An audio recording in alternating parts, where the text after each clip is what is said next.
गंगा यमुना। एक दिन गंगा यमुना दोनों बहनें कहीं जा रही थी। एक राजा के खेत से होकर निकली। यमुना ने जौ के 12 दाने तोड़ लिए। गंगा बोली, बहन तूने यह क्या किया? तुझे तो प्रायश्चित लग गया। यमुना बोली, दोष परिहार के लिए मुझे क्या करना चाहिए? गंगा ने कहा, अब तुझे 12 वर्ष तक इस राजा के यहाँ दासी बनकर रहना होगा। यह कहकर गंगा चली गई।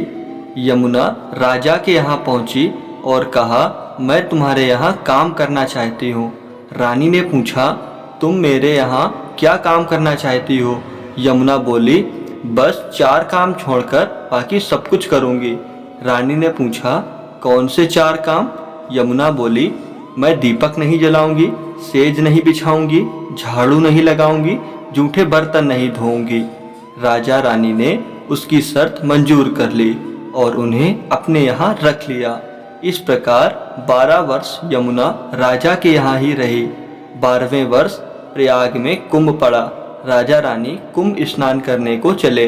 यमुना ने एक सोने का टका उन्हें दिया और कहा, त्रिवेणी में नहाने लगना, तब कहना कि हे गंगा माई, तुम्हारी बहन ने तुम्हें सोने का टका भेजा है, इसे तुम ले लो।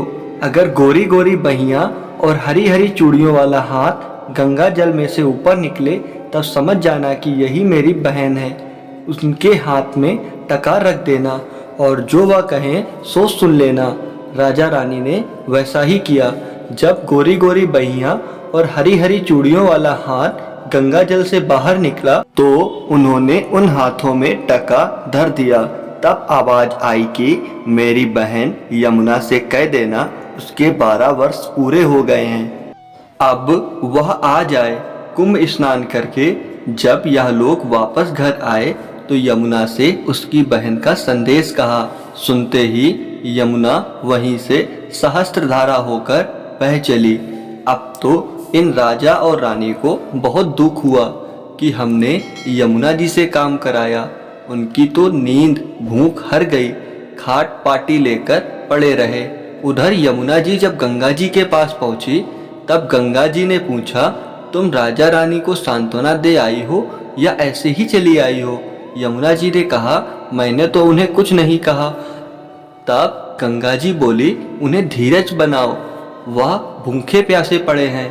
तब यमुना जी ने उन्हें स्वप्न दिया और कहा, ऐसे क्यों पड़े हुए हो? उठो, खाओ पियो। मैंने तुम्हारे खेत से 12 दाने तोड़ लिए थे, सो मैं प्रायश्चित कर रही थी। अब वह पूरा हो गया है, तब चली आई। राजा बोला, मैं आपसे काम कराया, पाप लगा, इसका क्या फल भोगना पड़ेगा? यमुना जी ने कहा, तुम्हें मेरा दर्शन हुआ, तुम्हारा सब पाप कट गया, अब तुम्हारा खजाना भरा रहेगा। पुत्र की तरह प्रजा का पालन करो, मेरे आशीर्वाद से तुम सदा सुखी रहोगे। आशा करता हूँ कि गंगा यमुना जी की यह कहानी आपको अच्छी लगी होगी। इसी तरीके के और वीडियो के लिए आप हमारे चैनल को जरूर सब्सक्राइब करें। आप अपने विचार हमें कमेंट करके जरूर बताएं। ढेर सारा प्यार और धन्यवाद।